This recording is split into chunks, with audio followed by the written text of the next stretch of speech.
我發言係支持嚴剛議員提出嘅原議案，同埋葉劉淑儀議員嘅修正案。國家十四五規劃綱要同埋粵港澳大灣區發展規劃綱要，肯定咗香港作為國際航運中心以及區內物流樞紐嘅地位，亦都明確支持香港發展高價值空運同埋高增值嘅海運服務。特區政府喺去年10月底公布現代物流發展行動綱領，制定咗8大策略同埋24項具體行動措施啦，以滿足物流業界嘅短中長發展需要。相信喺國家嘅支持同埋喺特區政府嘅政策措施配合之下，加上香港同埋大灣區內地其他城市各個港口之間嘅良性合作、優勢互補，將會為香港同埋成個大灣區嘅航運物流業可持續性同埋高質量發展提供高增長嘅助力。主席，香港喺全球物流領域嘅優勢在於高端物流嘅服務。香港要鞏固國際航運貿易中心同埋航運樞紐地位，可以從優化高端航運物流服務入手。喺呢方面有2個建議，一就係加強應用高新科技，推動高增值嘅航運服務發展；第二就係加強香港同大灣區內地其他城市嘅港口分工合作，共同構建世界級港口群。雖然近年本港嘅港口貨櫃吞吐量明顯下降，由2019年嘅1800萬個標準箱跌到2023年大概1400個標準箱度啦。嚴剛議員都提到啦，跌到第10或者第11位。曾經多年居全球港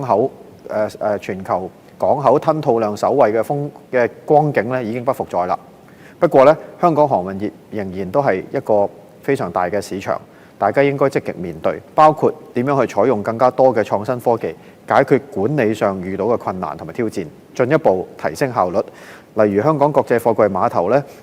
係本港首家應用遙控輪胎式龍門架吊機同埋自動推舵起重機嘅碼頭營運商啦。咁葵涌貨櫃碼頭嘅29部起重機都已經裝晒一啲監察鏡頭啊、感應器等等，確保運作精準，亦都可以提升效率同埋安全，亦都可以減省成本。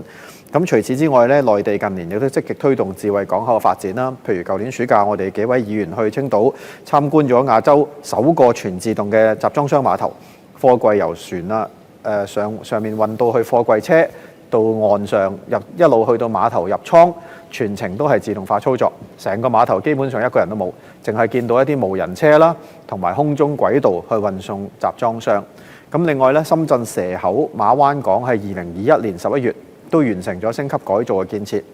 用咗人工智能啦、智慧口岸啦、區塊鏈、綠色低碳等等嘅技術，成為大灣區首個5G 嘅港口。至於南沙港嘅第4期自動化碼頭亦都係大灣區首個全新建造嘅自動化碼頭，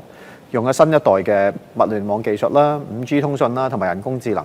咁同埋用咗一啲導引車同埋全自動集裝箱吊機等嘅設備。同時深圳市政府同廣州市政府對航運業同埋港口嘅使用者都有提供唔同嘅補貼同埋資助。咁相反香港就並冇提供相關嘅補貼，所以喺呢個競爭上大家要思考下點樣去做。喺科技上亦都要點樣去補助。主席，喺同長三角相比其實長三角佢哋區域內各個港口之間包括上海港啦、寧波嘅舟山港啦、安徽嘅蕪湖港啦、南京港等等佢哋就反而有更加好嘅分工同埋協同合作嘅。來自世界各地嘅貨物都會按佢唔同嘅類別啦分配，或者佢哋配送俾唔同嘅港口去負責嗰方面嘅出口同埋入口嘅，咁形成咗上海國際航運中心同埋長三角世界級港口群嘅建設。